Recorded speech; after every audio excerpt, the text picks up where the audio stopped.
नमस्कार मंडळी. बाबा रेडीकर गोगीता सेवा संस्था काटे भोगावच्या गोशाळेच्या व्हिडिओच्या दुसऱ्या भागात मी सागर भाकरे आपलं स्वागत करत आहे. आज या व्हिडिओच्या माध्यमातून आपण जाणून घेणार आहोत की देशी गायीचे महत्त्व, आपले मानवी जीवनातील तिचे योगदान आणि देशी गाय प्रत्येक घरी का पाळली पाहिजे हे श्री नामानंद कांबळे यांनी पटवून देण्याचा प्रयत्न केलेला आहे. तर व्हिडिओ शेवटपर्यंत नक्की बघा. बरीच उपयुक्त माहिती यामध्ये आहे. केवळ दुधाचा विचार न करता तिच्या बाकीच्या गोमूत्र आणि शेणापासून बरेच असे प्रोडक्ट बनवलेले आहेत, त्याची सुद्धा माहिती त्यांनी या व्हिडिओच्या माध्यमातून दिलेली आहे. व्हिडिओ शेवटपर्यंत बघा. आवडला तर नक्की लाईक करा, शेअर करा आणि चॅनलला सबस्क्राईब करा, जेणेकरून येणाऱ्या व्हिडिओची नोटिफिकेशन आपल्याला मिळत राहील. आताच आपण आबांच्याकडून गोशाळेबद्दलची माहिती किंवा प्रस्तावना थोडक्यात बघितली. आता आपण प्रत्यक्षात गोशाळेवर काम कसं चालतंय किंवा इथली जी मॅनेजमेंट किंवा काय सगळं जी देखभाल आहे जी बघणारे आहेत आबांचे मुलगे, तर त्यांची आपण मुलाखत घेऊया किंवा त्यांच्याकडून जाणून घेऊया गोशाळेचं काम कसं चालतं किंवा इथे काय काय बाय प्रोडक्ट बनतात त्याच्याबद्दल. तर नमस्कार दादा. नमस्कार. सर्वात प्रथम आपली ओळख, आपल्याबद्दल थोडंफार सांगा. मी गविसिद्ध नामानंद आबा कांबळे, बाबा रेडीकर गोगीता सेवा संस्थेमध्ये जे काही इथलं व्यवस्थापन आहे ते रमाकांत कांबळे आहेत, तर त्यांच्या मार्गदर्शनाखाली इथल्या सगळ्या गोष्टींचे व्यवस्थापन आम्ही पाहतो. धन्यवाद. दादा, मला असं विचारायचं आहे, तर आपल्या इथे किती गोवंश सध्या आहे? आता आपल्या इथं साधारण 200च्या आसपास गोवंश आहेत. बारीक मोठा, लहान मोठा सगळं. त्यामध्ये प्रामुख्याने कुठल्या जाती विशेष म्हणजे जास्त आहे? आता इथल्या भौगोलिक परिस्थितीनुसार जो आमचा परिसर आहे तर त्यानुसार इथं कोकण गिल्डा आणि खिल्लार ह्या दोन्ही मिक्स प्रजातीच्या गोवंश आपल्याकडे आहे. काही खिल्लार पण आहे आणि काही कोकण गिल्डा पण प्रजातीचा आहे.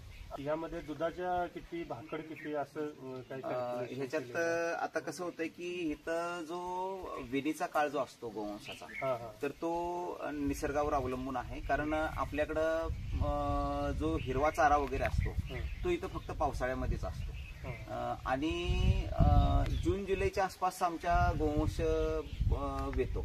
तर त्याच्यामध्ये प्रत्येक वर्षी दुधाचं सर्वसामान्य साधारण या 200 गोवंशामध्ये 20 ते 25 गोवंश प्रत्येक वर्षी वेतात आणि मग त्यांच्याकडून दुधाचं उत्पादन थोडंफार आपल्याला मिळतं.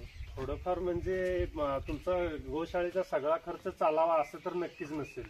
आता याच्यामध्ये काय होतंय की गोशाळेचा 80% जो खर्च आहे तर तो गो उत्पादनांवर चालतो. त्याच्यामध्ये प्रामुख्यानं गोमातेकडून 3 गवी मिळतात. प्रत्येकाला वाटते की दूध हे एकच गवी आहे की ज्याच्यावर आपलं सगळं उदरनिर्वाह चालायला पाहिजे. नाही, तो गैरसमज आहे समाजाचा. त्याच्यामध्ये 3 गवी प्रामुख्याने मिळतात. एक तर आहे गोमूत्र, दुसरं आहे गोमय म्हणजे शेण आणि तिसरं आहे दूध. तर आपण फक्त दुधालाच पकडून ठेवलंय, परंतु दूध जर बाजूला जरी सोडलं तरी आपल्याला गोमूत्र आणि शेण ह्याच्यापासूनही खूप मोठ्या प्रमाणामध्ये उत्पादन शुल्क मिळू शकतं. गो आधारित शेती ही जी संकल्पना आता नव्याने रुजू झाली त्याबद्दल काय सांगा? जवळजवळ आता इथं 1998 ते 99 पासून आपल्या गोशाळेची स्थापना झालेली आहे. तेव्हापासून गेली 23 वर्ष आपण सेंद्रिय शेती आणि नैसर्गिक शेती ह्याचे सगळे प्रयोग करतोय. त्याच्यामध्ये गोशाळेकडे जेवढे शेती आहे त्याच्यामध्ये आपण पूर्णपणे गोमूत्र आणि शेण ह्यांच्या माध्यमातूनच शेती करतोय. तर ह्याच्यात सगळ्यात महत्वाचं आहे की काळाची आत्ताची जी निकट आहे तर ती सेंद्रिय शेतीकडे प्रत्येकाला वळावं लागणार आहे. कारण जर आपलं आरोग्य जर व्यवस्थित ठेवायचं असेल तर शरीरामध्ये जी ऊर्जा तयार होणार तर ती ऊर्जा ही जर आपल्याला अन्नधान्य जर सकस ऊर्जावान जर असेल तरच पुरणार आहे आणि ते फक्त सेंद्रिय शेतीमधूनच मिळू शकते. म्हणजे जी प्राकृतिक स्वरूपातून शेती केली जाते ज्याच्यामध्ये गोमूत्र, शेण ह्या गोष्टी शेतीमध्ये पडलेल्या असतात. बघा, आपण जे अन्नधान्य खातो त्याच्या मार्फत जे घटक आपण शरीरामध्ये घेणार आहेत तर ते घटक जर परिपुष्ट असतील तर आपल्या शरीराला एनर्जी मिळेल, आणि ते परिपुष्ट तेव्हा होतील जेव्हा शेतीमध्ये गोमूत्र आणि शेण पडलेलं असेल आणि ते पडून जी शेती केली जाते. तर त्या प्रकारे त्याच्यातून सेंद्रिय शेती ही काळाची आता गरज आहे.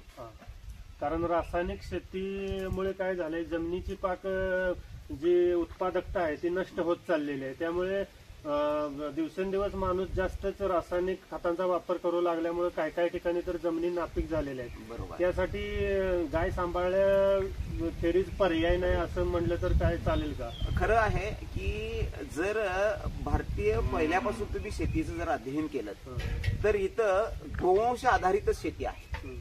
त्याच्यामुळं इथल्या गोमातेचा आधार घेत, बैलांचा आधार घेत इथला शेतकरी आपला उदरनिर्वाह चालवत होता.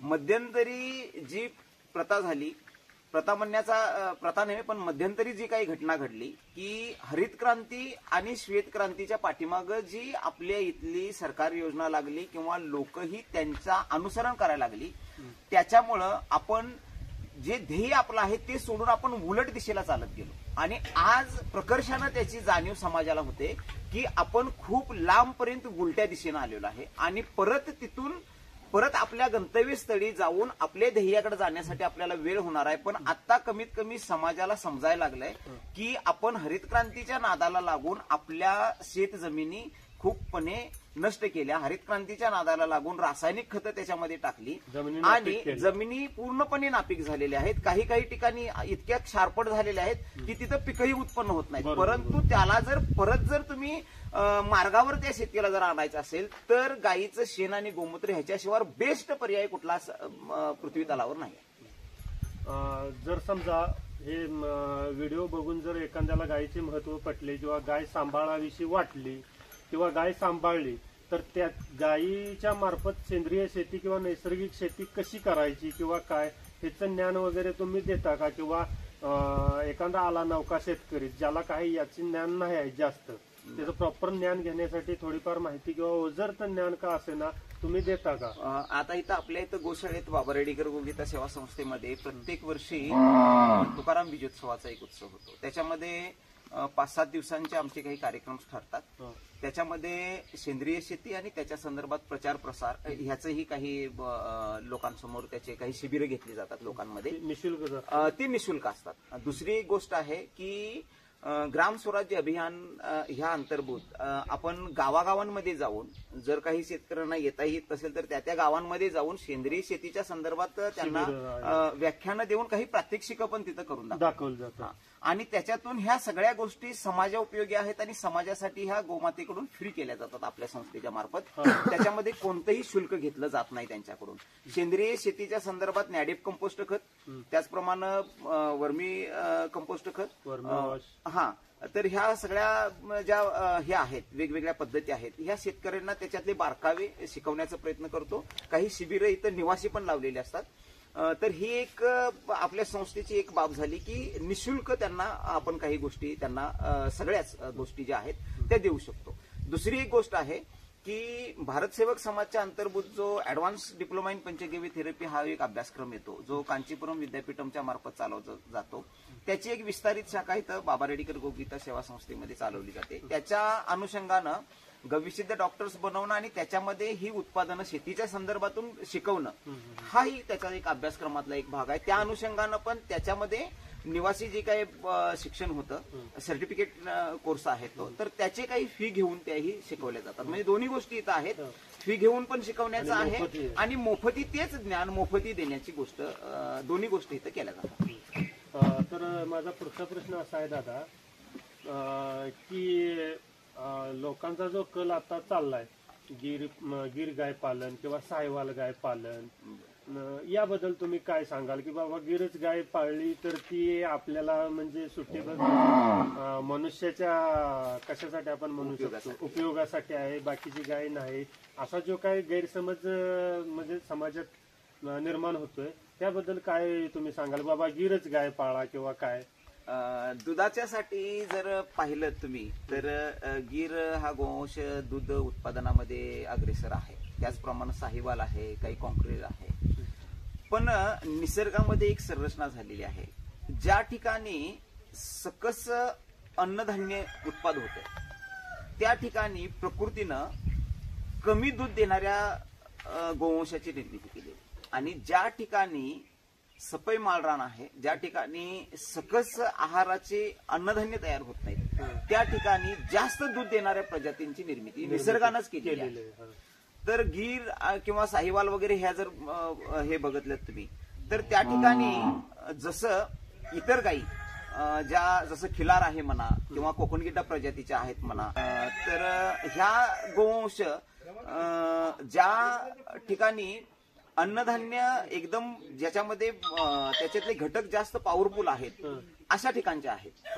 जसे की आता कोकणगिड्डाचं जर उदाहरण घेतलं तर ह्या ठिकाणी प्रामुख्याने जास्तीत जास्त नाचणा, उडीद, त्याचप्रमाणे भात वगैरे हे एकदम पोषक नाही, पावसावर आधारित तर आहेतच, परंतु त्याच्यातून पोषण तत्व चांगले मिळणारे. जसे की आता बघा सरकार आपलं मिलेट्सचं वर्ष साजरं करतं. हे मिलेट्स म्हणजे काय, ह्याच्यात नाचणा तर ते मिलेट्सच आहे ना, आणि ते शरीराला खूप चांगल्या प्रकारे स्तोत्र देते आपल्या ऊर्जेचं.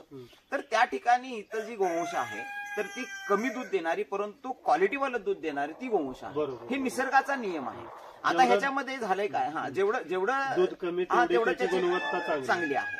आता ह्याच्यामध्ये झालंय काय की लोकांचा तर्क असा गेलाय की जास्त दूध देणारी जर गोवंश जर आपण सांभाळली तर मग ती खूप उत्तम आहे आणि कमी दूध देणारी गोवंश आहे ती फारशी सांभाळली जाणार नाही. परंतु पाठीमागचा जवळजवळ एक 2013 पासून जसं की गविसिद्ध डॉक्टरांनी ह्या जर्सी गाईचं तिला गाई तर म्हणतच नाहीत परंतु जर्सी जी काही प्राणी त्यांनी बनवलेली आहे, बोस्टन म्हणा किंवा जर्सी, तर ह्या संदर्भातून जे त्यांनी प्राणी बनवलाय त्याचं अवलोकन करता आणि देशी गोवंश ह्यांचं अवलोकन करता त्यांना जेव्हा त्यांचे A2 ग्रेडचं दूध, A1 ग्रेडचं दूध हे विभागून जेव्हा समाजामध्ये सांगितलं तेव्हा जर्सीच्या साठीची मागणी समाजाकडूनची कमी झाली आणि मग तिचे जे फुगवटा जे दर वाढवलेले होते तर ते फुगवट्याचे दर कमी आले आणि समाजामध्ये तिच्यासाठीची मागणी कमी झाली.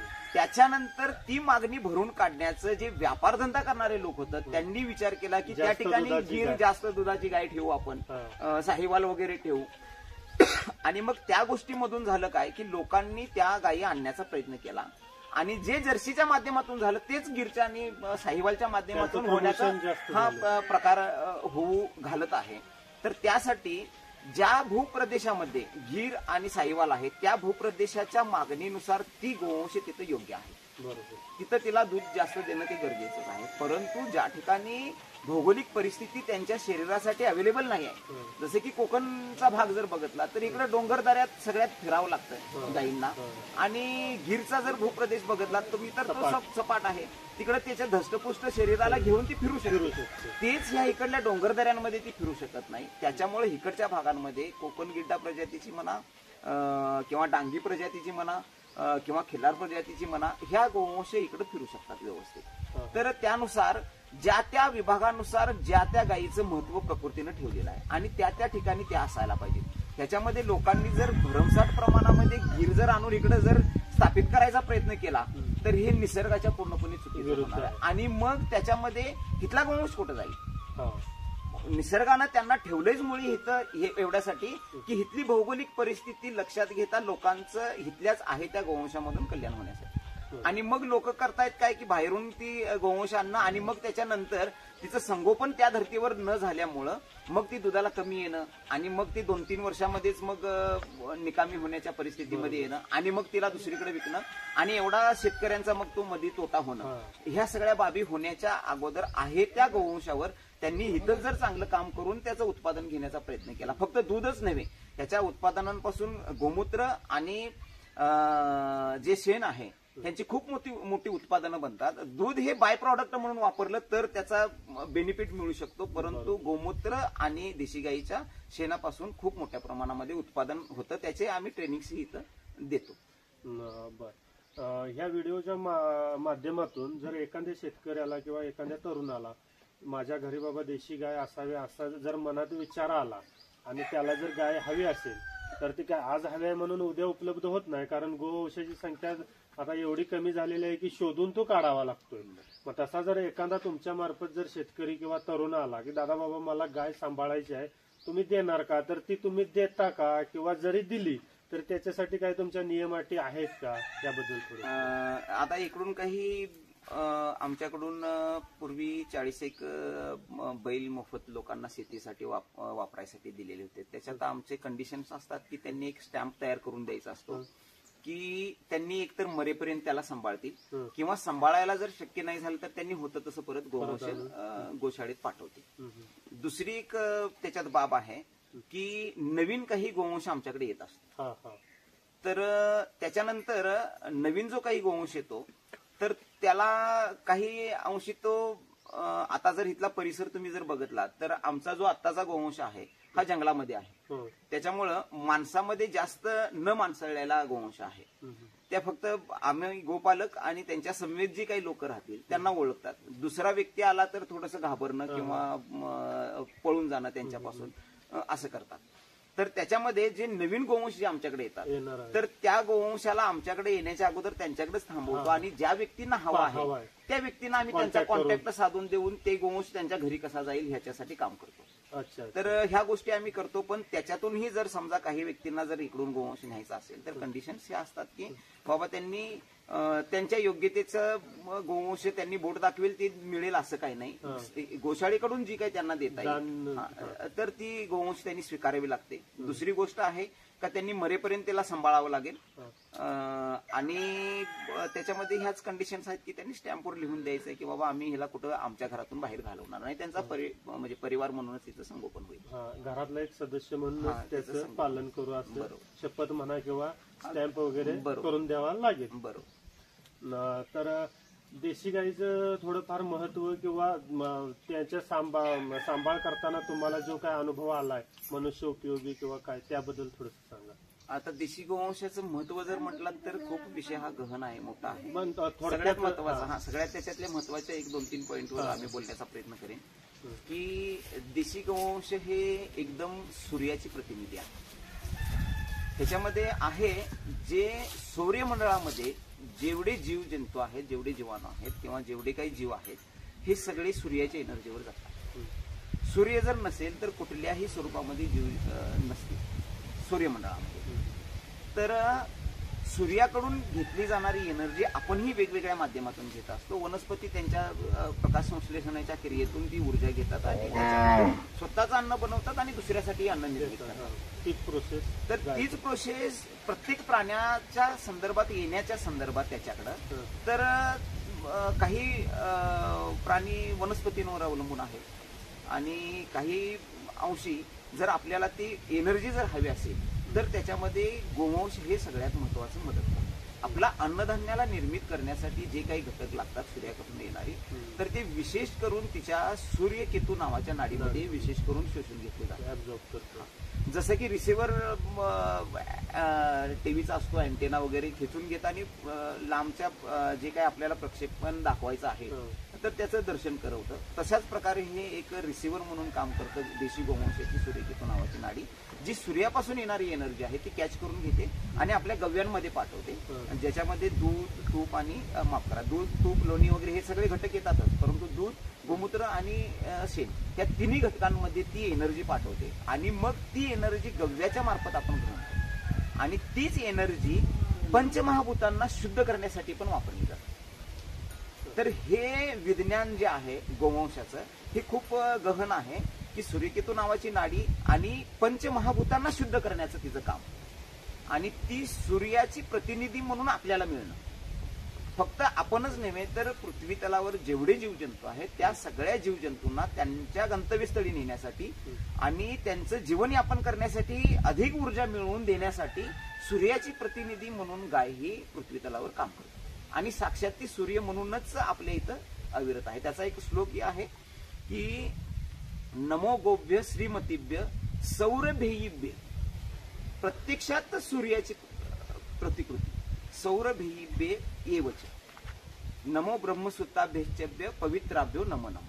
म्हणजे गाय ही सूर्यापासून येणारी एनर्जी जी आहे ती आपल्याला देते. हे तिचं खूप मोठं विज्ञान आहे. तर माझा पुढचा प्रश्न असा आहे की गायींच्या खर्चाचा जे व्यवस्थापनाचा जो खर्च आहे तो तुम्ही कशामार्फत चालवता किंवा त्याच्यासाठी बाय प्रोडक्ट किंवा असं काहीतरी नियोजन केलं जातील त्याबद्दल थोडंसं सांगा.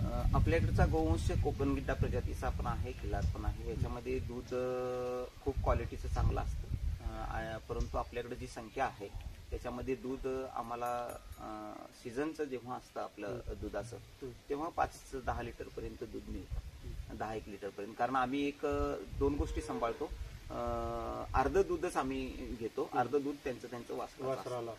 त्याच्यामधून जेवढं दूध कलेक्शन होतं त्याच्यामध्ये आम्ही तुपाची निर्मिती करतो. आणि तूप हे आमचं जवळजवळ त्याचा होलसेल जो दर आहे तो 5,000 रुपये किलो आहे.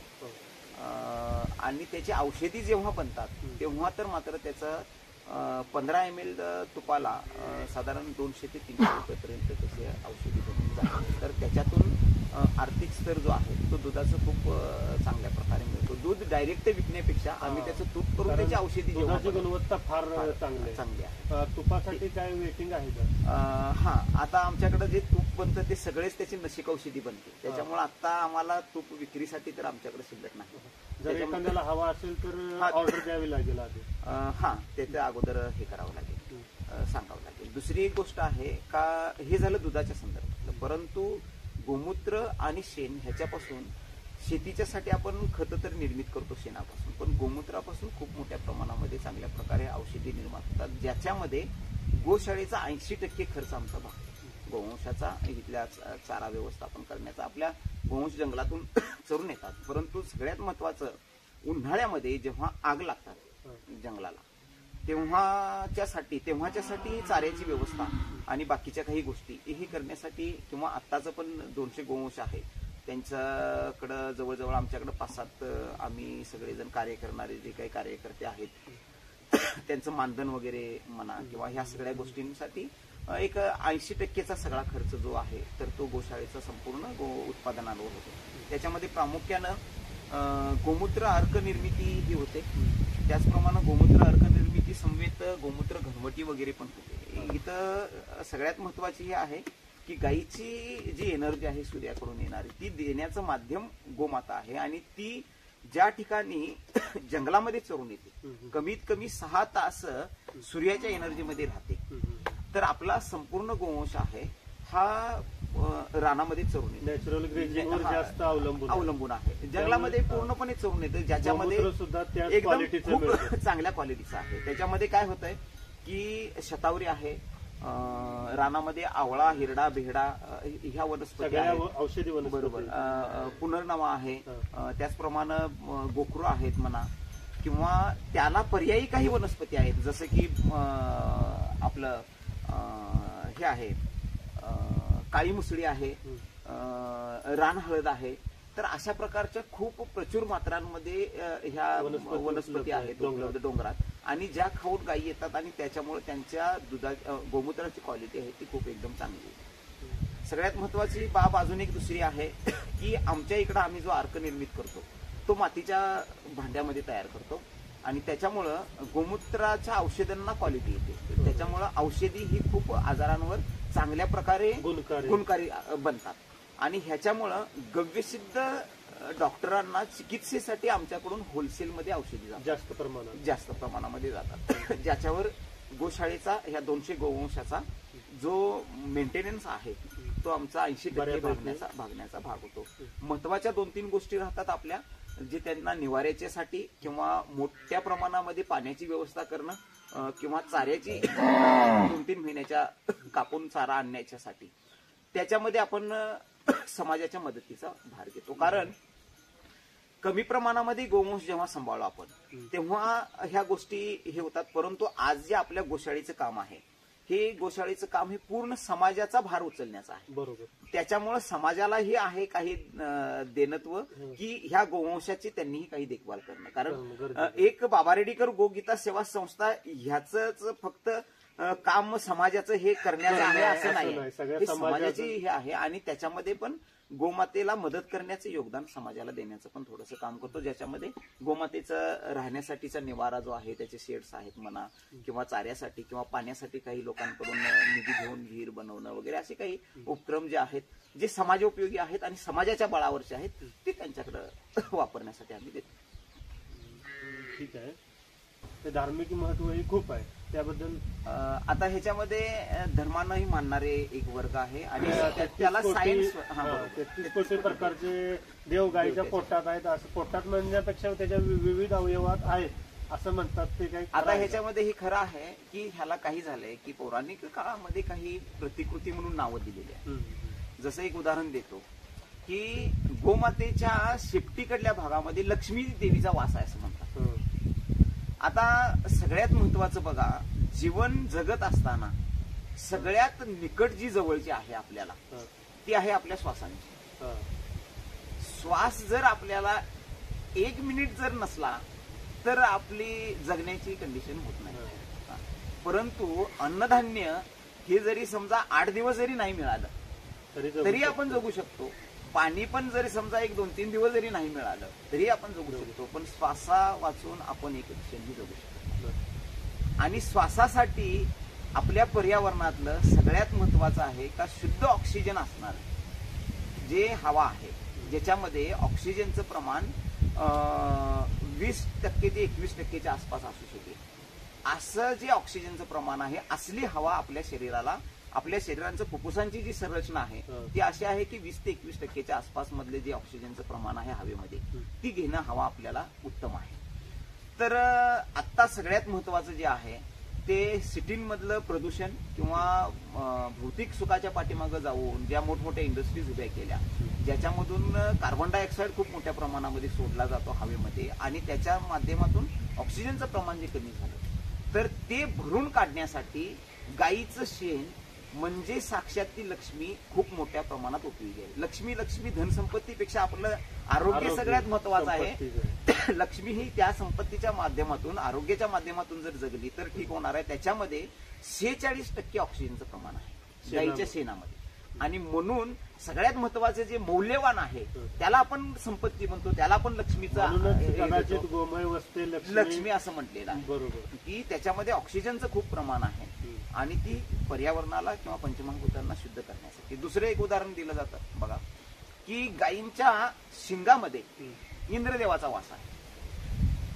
आता सगळ्यात महत्वाचं हे आहे की पंचगव्याचा आता रिसर्च इथपर्यंत येतोय की गायीची शिंग जी आहेत ही पावसाच्या ज्या ठिकाणी पावसाचं वातावरण तयार होतं त्या ठिकाणी जे विस्तृत प्रमाणामध्ये ढग पसरलेले असतात त्या ढगांना कॅच करून घेऊन त्यांच्या मार्फत पृथ्वी तलावर पाऊस पाडण्याच्यासाठी त्याचे अँटेना ते काम करतात. जसं की आपल्या ठिकाणी कोकणगिड्डा प्रजातीच्या गोवंश आहे ज्या ठिकाणी पावसाला समतोल करण्याचं काम करतो. ज्या ठिकाणी जास्त पाऊस पडतो त्या ठिकाणी कोकणगिड्डा प्रजातीच्या जो गोवंश आहे त्याची शिंग थोडी बारक्या प्रमाणाची आहेत जी पावसाला जास्त नाही कमी प्रमाणामध्ये आकर्षित करतात. आणि ज्या ठिकाणी पावसाची जास्त गरज नाही या ठिकाणी पाऊस खूप मोठ्या प्रमाणात पडतो, परंतु ती शिंगांची डिझायनिंगच अशी आहे की तो पाऊस समतोल प्रमाणामध्ये पडेल. पण तेच जर आपण तुम्ही करवीर भाग वगैरे किंवा इतर ज्या ठिकाणी दुष्काळ सदृश्य भाग आहे किंवा कोरडा भाग आहे त्या ठिकाणचा गोवंश जर बघितला जसं की राजस्थान वगैरे इकडचा, तर तिकडे कॉन्क्रीट प्रजातीच्या गायी भेटतील तुम्हाला आणि त्यांची शिंग खूप मोठी असते.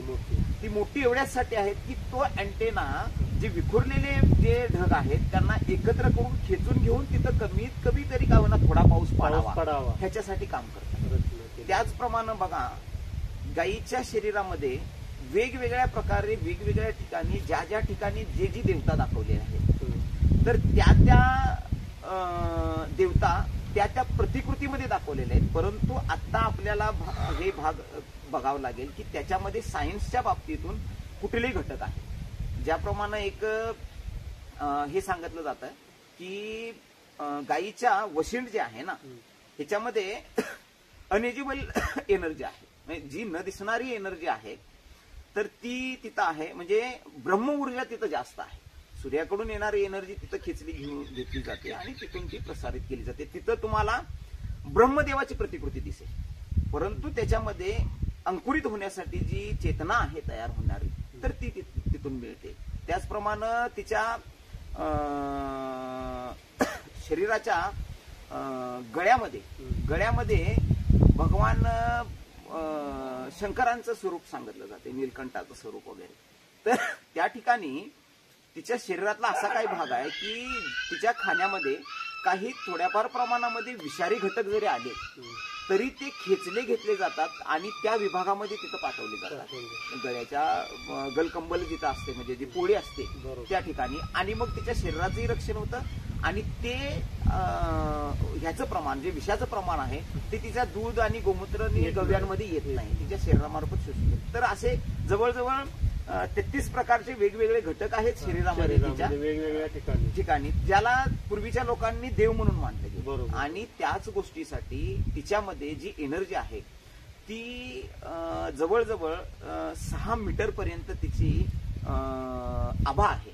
तर त्या आभेचा लाभ मानवजातीला व्हावा म्हणून पूर्वीच्या ऋषीमुनींनी गोमातेला आपल्या जवळ केली आणि त्याच्या माध्यमातून आपल्याला धार्मिक काही गोष्टी जर त्याच्या समेत जर जुटलेल्या असतील तर त्याच्या पाठीमागं खूप मोठ्या प्रमाणात सायन्स आहे की ती एनर्जी जी आहे ती एनकेन प्रकारे आपल्याला मिळावी. तिच्या सानिध्यात 6 मीटर पर्यंत जरी आपण आलो तरी तिची ओरा जी आहे तर ती आपल्याला मिळते आणि आपल्या चित्तामध्ये प्रसन्नता येते. आपलं चित्त जेव्हा प्रसन्न असेल तेव्हा इतर गोष्टीही खूप चांगल्या प्रकारे करू शकतो.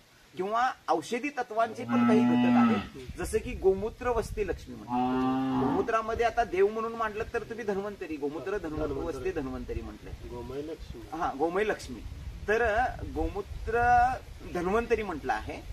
तर गोमूत्रामध्ये धन्वंतरी देवतेची वास दाखवलेला आहे. जे आरोग्यासाठी औषधी म्हणून काम करतं गोमूत्र त्याला धन्वंतरी देवतेचं संज्ञा दिलेली आहे.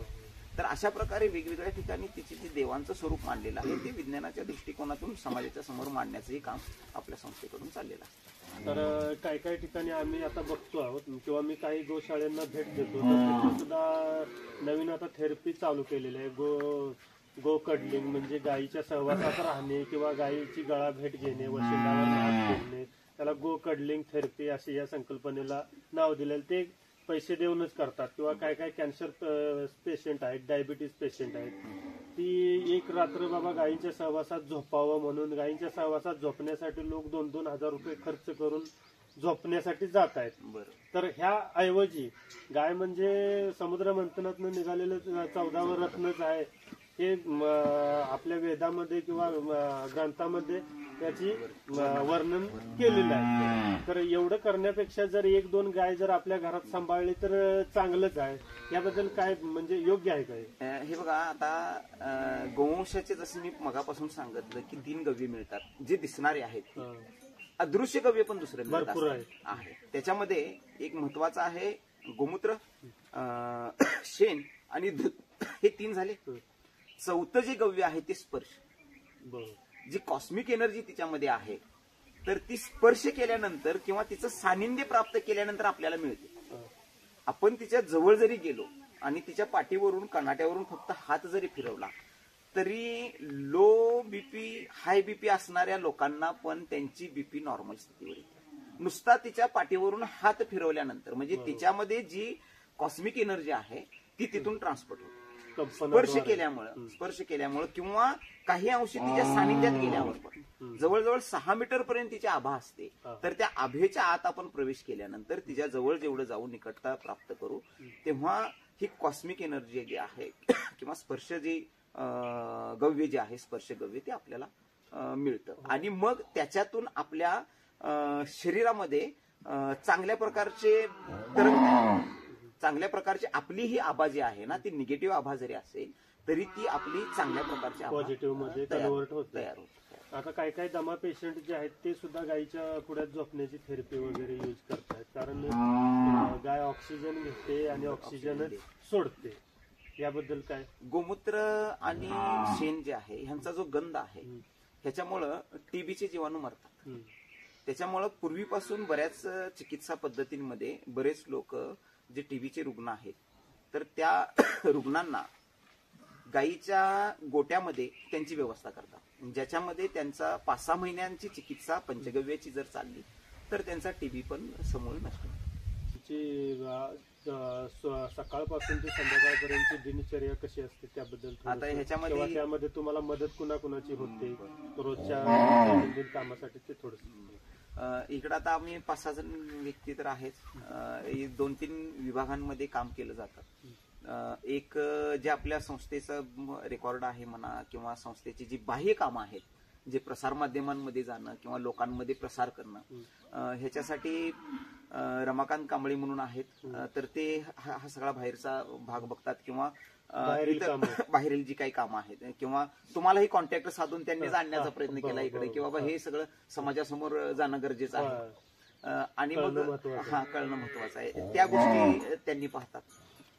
आम्ही इथं फील्डवर काम करण्याचा प्रयत्न करतो. इथं गव्यसिद्ध विनायक साळुंके आहेत. हे गेली 3 वर्ष चिकित्सा पण इथला चिकित्सा विभाग आहे तो हे आणखीन आम्ही दोघं मिळून सांभाळण्याचा प्रयत्न करतोय. गोवंश चारून आणणं ह्याच्यासाठी पण आपली संरचना आहे. त्याचप्रमाणे इथलं शेणाची व्यवस्था बघणं हे पण आहे. सकाळी इथं साधारण 5च्या आसपास उठणं होतंय सगळ्यांचं 5च्या वेळेस उठणं होतंय. 1 तास 6-6:30च्या आसपास पर्यंत आमचं गव्य कलेक्शन करणं ह्याचं काम चालतंय. औषधांसाठी जे काही गोमूत्र वगैरे लागतं, तर त्याच्यामध्ये आम्ही सगळेच जण, गव्यसिद्ध विनायक भाऊ, आम्ही आणि इतर पण सेवादारी जे इथं आहेत, माझी पत्नी आहे, त्याचप्रमाणे कुटुंबातले जे पण इथं सदस्य असतील, तर तेही तिथं गोमूत्र कलेक्शन करण्यासाठी मदत केली जाते. 6च्या आसपास पर्यंत किंवा दूध काढण्याचं किंवा वासरांना सोडण्याचं हे 1-1.5 तासांमध्ये काम केलं जातं सकाळी. 6:30च्या नंतर मग आमचे बाकीचे साधारण आंघोळ पाणी वगैरे ते झाल्यानंतर 7 ते 8च्या दरम्यान आम्ही गोवंश चरायला सोडतो रानामध्ये. गोवंश चरायला सोडल्यानंतर त्याच्यानंतर मग गाय चरायला घेऊन जाणाऱ्यांची फील्ड वेगळी आहे. आणि मग हिथलं शेण आणि बाकीचं हिथलं राहिलेल्या काही घरामध्ये जर समजा आजारी गोवंश असेल किंवा 1-2 काही घरी ठेवलेले असतील लहान वासरं वगैरे, तर त्यांचं संगोपन करण्यासाठीची इकडे 1-2 व्यक्ती फील्डवर काम करतात. त्याच्यानंतर मग संध्याकाळी साधारण गोवंश हा चरून दुपारी पाण्यावर वगैरे येतो. इथंच आपल्या जवळ पाणी आहे. पावसाळ्यामध्ये जंगलामध्ये पाणी असतं. आता पाणी जंगलामधलं सगळं आटलेलं आहे. त्यामुळे दुपारच्या वेळेस इथं पाण्यावर आणण्याची गरज पडते. आपल्या इथं सर्कल आहे, इथं तुम्ही पाहाल पाण्याची व्यवस्था इथं आहे. आणि मग त्याच्यानंतर परत गोवंश रानात नेऊन परत संध्याकाळी 5 ते 6च्या दरम्यान गोवंश घरी येतो. त्याच्यानंतर गोवंश बांधणं आणि मग संध्याकाळच्या वेळेस काही धारा असेल, वासरांचं काही काम असेल, किंवा मग गव्य पकडणं आणि त्याच्यातलं असा भाग राहतो. ह्याच्यातले 1-2 व्यक्ती आमचे मधल्या काळांमध्ये गो उत्पादनांवर पण काम करतात, ज्याच्यामध्ये अर्कनिर्मिती असते. त्याचप्रमाणे काही उत्पादनं बनवणं, जसं की जीवनोपयोगी उत्पादनं लागतात. मंजन बनवणं आहे, नेत्रौषधी आहे, कर्णौषधी आहे, या काही औषधांमध्ये. त्याचप्रमाणे उन्हाळ्याच्या दिवसांमध्ये थोडं शेड्यूल बदललं जातं. उन्हाळ्याच्या दिवसांमध्ये शेण जे आहे तर त्याच्या हवन करण्यासाठी काही शेणी वगैरे लावणं किंवा 2 वेळेस पाण्यावर आणणं, असा थोडासा हा सकाळपासून संध्याकाळपर्यंतचा दिनचर्या चालतो. ह्याच्यामध्ये वैयक्तिक साधना आता केली जाते. पूर्वी सामूहिक साधना होती. इथं बाबा रेडीकर गोगीता सेवा संस्थेचे अध्यक्ष आणि बाकीचे सगळे जेव्हा लोक होते इथं, तेव्हा पूर्वी आपल्या इथं सामूहिक प्रार्थना सकाळी व्हायच्या आणि संध्याकाळी व्हायची. पण आता थोडं कामाचा लोड बघता वैयक्तिक साधना केल्या जातात थोड्याशा. सकाळी ज्याला त्याला जमेल तसं त्याचं ध्यान भजन सकाळीच्या वेळेत थोडं केलं जातं आणि संध्याकाळच्या वेळेत थोडं केलं जातं. तर इथे समोर जे दिसतात आपले पंचगव्य निर्मित प्रोडक्ट, त्या प्रोडक्ट विषयी थोडीफार माहिती किंवा त्याची कल्पना. आता हा जो आहे हा अर्क आहे, गोमूत्र अर्क. ह्याच्यामध्ये साधारण हा 1 लिटर गोमूत्रापासून कमीत कमी 50% अर्क निर्मित होतो. म्हणजे अर्धा लिटर गोमूत्र अर्क निर्मित होतो. आता सर्वसामान्य जर विचार करायला गेलं तर गोमूत्र हे साधारण शेतीच्या कामाला जर वापरायचं म्हटलं तर त्या ठिकाणी कमीत कमी 20 रुपये त्याला लिटर मिळू शकतात दर, जो शेतीच्या जीवामृत बनवण्यासाठी म्हणा किंवा शेतीवर फवारण्यासाठी वगैरे मिळू शकते. पण तोच गोवंशाचं गोमूत्र जर आपण व्यवस्थित 10-12 प्रकारचे जे नियम आहेत त्याच्यानुसार पकडून जर त्याचं गव्यांमध्ये रूपांतर केलं, अर्कांमध्ये रूपांतर केलं, तर तेच गोमूत्र आपलं 200 रुपयाच्या आसपास लिटर जाऊ शकतं. आणि ह्याच्यामध्ये तरुणांनी हिरिरीनं काम करून जे गविसिद्धांचे जे काही हे आहेत कोर्सेस आहेत ते करून चिकित्सा एक पूर्णपणे व्यावसायिक चिकित्सक म्हणून त्यांनी काम करू शकतात समाजामध्ये. ऍज अ डॉक्टर दुसऱ्या चिकित्सा पद्धतीचे जसे काम करतात तसेच हे आपले चिकित्सक ही ऍज अ डॉक्टर म्हणून बोर्ड लावून ते परमिशन काम करू शकतात झालेत तर. बरोबर. त्याच्यामध्ये अर्क आहे. अर्कामध्ये जवळजवळ ह्याच्यामध्ये 10-12 प्रकारच्या मेन अर्क आहेत, खूप जे महत्वाचे आहेत, जे शरीरामध्ये 10-12 प्रकारचे जे ऑर्गन्स आहेत, विशेष करून फुफ्फुसावर काम करणारे, हृदयांवर काम करणारे, किडनीवर काम करणारे, तर 10-12 प्रकारचे मेन गोमूत्र अर्क आहेत ज्याचा इथं निर्मिती केली जाते. त्याचप्रमाणे त्याचा जो गोमूत्राचा अर्क काढल्यानंतर जे क्षार राहतात त्याच्यापासून गोमूत्र घनवटी पण बनवली जाते, जी दोन्ही कॉम्बिनेशन औषध म्हणून दिलं जातं. आता एक सगळ्यात महत्वाचा आहे जे मगाशी उल्लेख केला तुमच्या बरोबर, तर तो गोमय भस्म. गोमय भस्म जे आहे हे गोमय भस्म ह्याच्यामध्ये 40% ऑक्सिजनची मात्रा आहे. हे गोमय भस्म देशी गाईचं जे शेण आहे वरच्यावर पकडून त्याला व्यवस्थित विधिवत त्याचं भस्म तयार केलं जातं आणि मग ते भस्म ज्यांना ऑक्सिजनची मात्रा कमी आहे त्या व्यक्तींना पाण्यामध्ये मिक्स करून दिलं जातं, प्राशन करण्यासाठी दिलं जातं. त्याच्यामध्ये गोमय भस्म झालं. त्याचप्रमाणे आता पंचगव्य साबण जे दिनयोपचर्येमध्ये जे लागणारे दैनंदिन जीवनामध्ये जे लागणाऱ्या वस्तू आहेत, त्याच्यामध्ये सकाळी साबण लागतो आंघोळीला, दंतमंजन आहे, दंतमंजन लागतं, तर ह्या गोष्टींची निर्मिती ही हित होते. त्याचप्रमाणे नसिक औषधी आहे. मेंदूंच्या संदर्भातले जे काही आजार आहेत तर ते सगळे आजार किंवा मेंदूमध्ये अगदी ट्युमर जरी असेल तरी त्याला निखालसपणे काढून टाकण्याचं काम कार्य आहे. नाकातील हाड वाढणे, सर्दीची, सायनसचे, डोके दुखणे, जेवढे काही कफाच्या संदर्भातले जेवढे काही जे आहेत तर त्या सगळ्या ह्याच्यामध्ये हे कारीगर ठरतं. त्याचप्रमाणे नेत्रौषधी बनवली जाते. डोळ्यांच्या विषयी जे काही प्रॉब्लेम्स आहेत तर ते व्यवस्थित करण्यासाठी, बरे करण्यासाठी. कोजागरी पौर्णिमेचं विशेष करून गोमूत्र पकडलं जातं आणि त्याच्यापासून ही औषध निर्मिती केली जाते. ह्याच्यामध्ये हिरडे चूर्ण म्हणून एक औषधी बनली जाते. आयुर्वेदामध्ये एक संकल्पना मांडली जाते, वातपित्त कफ या तिन्हींना संतुलन जर करून ठेवलं तर आपले आजार पूर्णपणे व्यवस्थित बरे होतात आणि त्यांचा जास्तीत जास्त जो प्रकोप होतो तो पोटापासून होतो. पोट बिघडल्यामुळे सगळ्या गोष्टी ह्या होतात. वातपित्त कफ हे तिन्ही असंतुलन होतं. पोटाची संरचना व्यवस्थित ठेवण्यासाठी गव्यामध्ये एक हिरडे चूर्ण बनतं, तर ते त्रिफळा, गव्य त्रिफळा म्हणून आहे, तर तेही आहे इथं.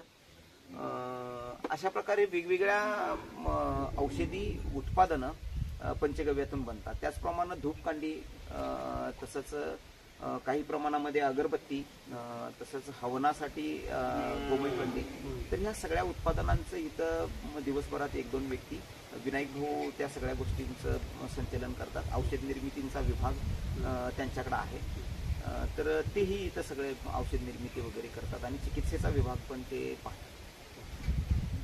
तर नमस्कार विनायक भाऊ, आपण किती वर्षापासून इथे सेवा देत आहात? 3 वर्ष झाली. 3 वर्ष झाले. आपलं गाव? माझं गाव बीड जिल्ह्यामध्ये देवडी म्हणून. तर आपलं शिक्षण पूर्ण झालंय की अजून चालूच आहे? यावर झालंय, पूर्ण झालंय. मग आता इथे थांबला हे फक्त सेवा देण्याच्या माध्यमातून, सेवेच्या भावनेतून की कसं? सेवेच्या माध्यमातून. मग इथून बाहेर पडल्यानंतर आपलं काय पुढं विचार किंवा काय प्लॅन आहे? प्लॅन म्हणजे आपल्या पुढची योजना काय? घरोघरी प्रत्येकाने गाय सांभाळली, ह्यात गोमातेचा प्रचार प्रसार आणि त्याच्या गव्याचा प्रचार प्रसार करणे आणि आपलं चिकित्सा. चांगली संकल्पना आहे किंवा चांगलं ध्येय आहे. अजून काय सांगाल गोमातेविषयी लोकांना? गाय वेद पुराणामध्ये गायीला माता म्हणले. गाय सर्वांना सुखदायी, पण आपण तिला सोडलंय. आपण प्रत्यक्ष अनुभव घेतल्याशिवाय कळणार नाही. बरोबर. तर प्रत्येकाने गाय घरात आणावी, तरच त्याला अनुभव येईल. मग आता इथे तुम्ही जी गोसेवा करता त्यातून कशा प्रकारचं समाधान मिळतं किंवा मन शांती कशा प्रकारची भेटते, काय सांगाल त्याबद्दल? मन समाधान मिळतंय की चांगलं आहे. आणि इथून गेल्यानंतर सुद्धा गाईचा गोठा वगैरे बनवून गोमातेची सेवा किंवा त्याचा प्रचार प्रसार करण्याचा तुमचा हेतू आहे, तो खूप चांगला आहे. आमच्याकडून तुम्हाला तुमच्या कारकिर्दीसाठी शुभेच्छा. धन्यवाद. तर मित्रांनो, बघितलं या ठिकाणी आपण दादा हे किती जवळजवळ 20 वर्षापासून ह्या कामात कार्यरत आहेत आणि इथून पुढे ते कार्यरत राहणारच. त्यामुळे प्रत्येक जण आपण आपापल्या घरी निदान 1 किंवा 2 गायी तर आरामात सांभाळू शकतो. त्यामुळे गायी गोशाळेत जाणाऱ्या वाचतील किंवा पांजरपोळमध्ये जाणाऱ्या वाचतील. आणि या जर गोशाळेसाठी किंवा प्रामाणिकपणे कार्य करणाऱ्या लोकांना काही तुम्हाला कशाही स्वरूपात मदत द्यायची असून दे, कष्टाच्या स्वरूपात द्या, चाराच्या स्वरूपात द्या, आर्थिक स्वरूपात द्या, ती तुम्ही देऊन या गोशाळेला सहकार्य करा. आणि हे जे चांगलं काम करतायत त्यांना प्रोत्साहन देण्याचा हा एक छोटासा मार्ग आहे असं मला वाटतं. याच्यामध्ये जे हे आहे की सगळ्यात महत्वाचं आहे की आमचा तरुणांवर खूप फोकस आहे. की आता जी संरचना आजपर्यंत सरकारनं जी राबवलेली होती तर ती अशी राबवलेली आहे देश स्वतंत्र झाल्यानंतर की खेडेगावांमधून तरुण वर्गाला उचलून नेऊन शहरांमध्ये त्याला एकत्रीकरण करणं आणि आपली संकल्पना ही त्याच्या पूर्णपणे वेगळ्या धर्तीनं काम करते. जसं महात्मा गांधीजींनी सांगितलं की खेड्यांकडे चला, त्याच्यामध्ये खूप मोठा सार गर्भ होता की खेड्यांमध्ये ज्या काही संरचना आहेत, ज्याच्यामध्ये संसाधनं जी पर्यावरणात जी आहेत, डोंगरच्या जे काही वनस्पती असतील, औषधी वनस्पती असतील, तिथले काही घटक असतील, त्याचप्रमाणे शेती असेल, जैविक अन्नधान्य निर्मिती करणं, त्याचप्रमाणे 12 बलुतेदारांची कामं, सुतारांची कामं, कुंभारांची कामं, त्याचप्रमाणे पात्रवटांची कामं, तर ही सगळीच्या सगळी गावांमध्ये गावाची निकट जी आहे तर ती व्हावी ह्यासाठीची कामं होत होती. आणि नेमकं तेच काम आम्ही पंचगव्यातून करण्याचा प्रयत्न करतोय की गावांमध्ये तरुण जो वर्ग आहे नुसताच पंचगव्य नव्हे तर शेतीच्या संदर्भात पण गायीचं कसं उपयोग आहे, त्याच्या चमड्यांपासून किंवा नैसर्गिकरित्या अहिंसक प्रकारे गोवंश वारल्यानंतर त्याच्या शरीरापासून खत निर्मिती करणं, त्याचप्रमाणे त्याचा अहिंसक चमड्याचा वापर करणं, ह्या सगळ्या गोष्टींना परत पुनर्स्थापित करण्याचं काम आपल्या ह्या माध्यमातून तरुणांच्याकडून करण्याचं जे काम आहे तर ते आपण ग्रामस्वराज्याचं जे काम आहे तर ते ह्याच्या माध्यमातून करण्याचा सगळा प्रयत्न चालू आहे. तर नक्कीच आपण जे काम करताय ते खूप कौतुकास्पद आहे आणि निस्वार्थ आणि निरपेक्ष भावनेने जे काम आपण करताय ते इथून पुढे असंच चालू राहून दे अशा आमच्याकडून तुम्हाला खूप खूप शुभेच्छा. आणि वेळात वेळ काढून जो आपला बहुमूल्य वेळ आमच्या चॅनलला गोपालक शेतकरी या चॅनलतर्फे मी आपला आभारी आहे. धन्यवाद. आपलं नाव, पत्ता, आपला फोन नंबर आणि आपल्याबद्दल थोडंसं सांगा. मी रमाकांत आबा कांबळे, बाबा रेडीकर गोगीता सेवा संस्था काटे भोगाव, तालुका पन्हाळा, जिल्हा कोल्हापूर. मी इथं गोसेवक म्हणून काम करतो आणि वेटरनरीचा मी 2 वर्षाचा डिप्लोमा केलेला आहे. इथं वेटरनरीचं पण काम बघतो. माझा मोबाईल नंबर आहे 99 60 37 55 07 असा माझा मोबाईल नंबर आहे. मी इथं गोसेवक म्हणून काम करता करता इथं गोशाळेला ज्या काही मूलभूत सुविधांसाठी ज्या ज्या अडचणी येतात त्याचा पाठपुरावा करण्यासाठी लोकांच्या मध्ये संपर्क साधून लोकांशी भेटून त्याचा पाठपुरावा कसा करता येईल, शासकीय असो किंवा निमशासकीय असो किंवा अगदी खाजगी क्षेत्रामध्ये लोकांना भेटणं, त्यांच्या भेटीगाठी घेऊन इथं त्यांना गोसेवेसाठी प्रवृत्त करणं, गोशाळेला मदत करण्यासाठी प्रवृत्त करणं, त्या गोशाळेचं आपल्या इथं महत्त्व पटवून देणं.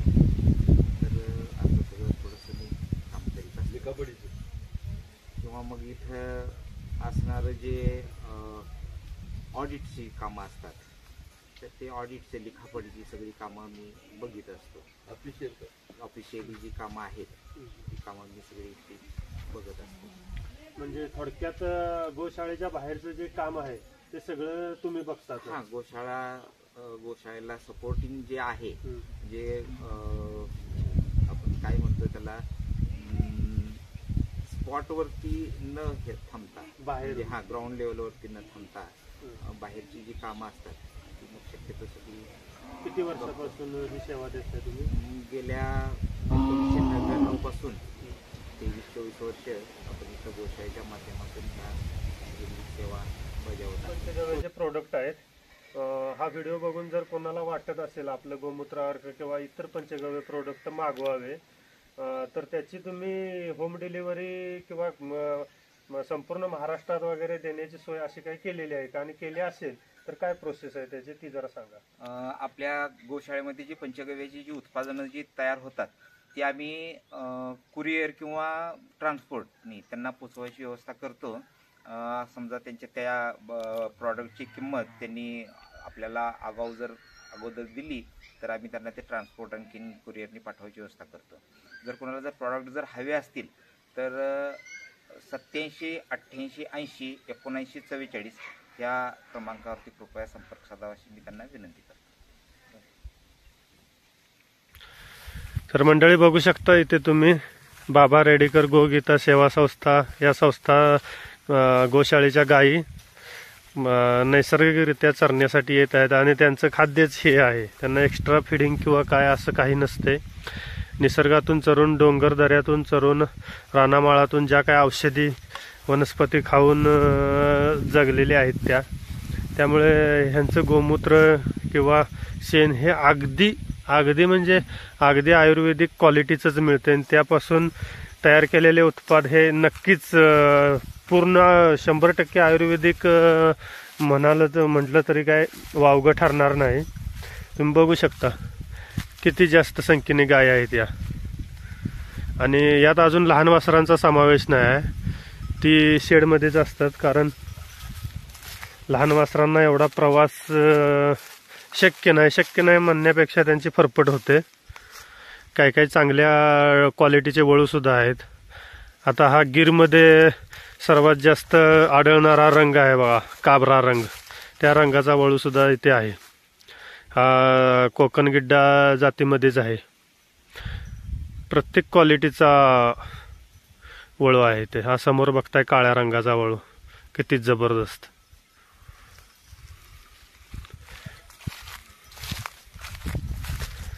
या इकडे बघितलं तर या इकडे समोर एक काळ्या रंगाचा वळू चरत आहे. खूप सुंदर कार्य करत आहेत मित्रांनो. एकदा येऊन भेट देऊन नक्की बघा गोशाळेचं कार्य कशा पद्धतीनं चालतं, काय चालतं. धन्यवाद मित्रांनो.